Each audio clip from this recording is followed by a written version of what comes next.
যে সকল মা বাবা বৃদ্ধাশ্রমে থাকে, দোষ তাদের। ছেলে মানুষ করার জন্য ভগবানের কাছে প্রার্থনা করে যে ঠাকুর আমার ছেলে মাধ্যমিকে ফার্স্ট হোক, উচ্চ মাধ্যমিকে ভালো রেজাল্ট করে চাকরি পাক। করুণাময়ী মা, ভগবান ভক্তের কথা শোনে গো। সেই মায়ের কথা শুনে ছেলে পাস করে, চাকরি পায়, বড় হয়, অনেক মাইনে পায়, চলে যায় তার স্ত্রীকে নিয়ে চাকরির জায়গায়। মা যখন ফোন করে, বারবার ফোন করো না, অফিসে কাজের মধ্যে রয়েছি। স্ত্রী ফোন করলে বলে, বলো গো, তোমার ফোন সকাল থেকে আসেনি, অপেক্ষায় বসে আছি। মা তো একটু খবর নেবে তুই ভালো আছিস কি না, সেই সুযোগটাও মাকে দেয় না। সম্পদ না তৈরি করে, সম্পত্তি না বাড়িয়ে, জমি জায়গা বাড়ি না করে ছেলেটিকে সম্পদ তৈরি করুন, তাহলেই সব হবে।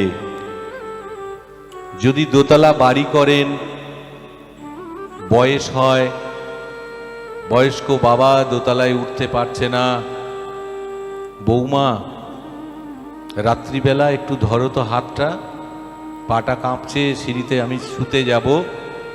একদিন দুদিন হয়তো ধরে নিয়ে যাবে, তৃতীয় দিন বলবে তার স্বামীকে যে বাবাকে প্রতিদিন ওপর নিয়ে যেতে পারছি না, সিঁড়ির তলায় একটা চৌকি দাও, এখানে বাবা শোবে। আর ওপরে শোয়া হবে না, ছেলে শোবে তিনতলায় আর মা বাবা শোবে গাছতলায়। ভগবানের কাছে চাইবেন না ছেলে মানুষ হোক, মানুষের মতো মানুষ হোক, চাকরি হোক, টাকা হোক, বড় লোক হোক, সেই ছেলে মানুষ হতে পারে না। ক্লাস 8-এ পড়া একটা ছেলে, আমি যা বক্তব্য রাখি গীতা ভাগবত চণ্ডীর কিছুটা হলেও জানি। তিনোদপি শনিচুনো তররিব সহিষ্ণু না, অমানিন মানদেনা কীর্তনিয়া সদা হরি। সমাজে তিনোর মতো বাঁচতে হয়। এই ঘাসের উপর দুদিনের জন্য যে চট পেতেছেন, ওরা না বলেনি, হয়তো দুদিনে একটু শুকিয়ে যাবে, 3 দিন পর প্যান্ডেল খুলে যখন সরিয়ে নেবেন আবার ওরা বড় হবে। তিনোদপি শনিচিনো তররিব সহিষ্ণু না। সরল মনে, সরল ভাবে মানুষের কাছে মিশতে হবে, মানুষের সঙ্গে মিশতে হবে। অমানিন মানদনা কীর্তনিয়া সদা হরি। মহারাজ বলে গেলেন,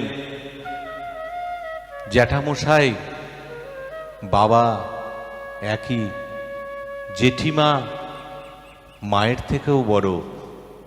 মহাভারতের একটা গল্প আছে, আমি বলবো, কিন্তু আমরা সেটা শেখাতে পারি না তো। জেঠিমা মানে পরের, জ্যাঠামশাই কেউ নিজের নয়, একা।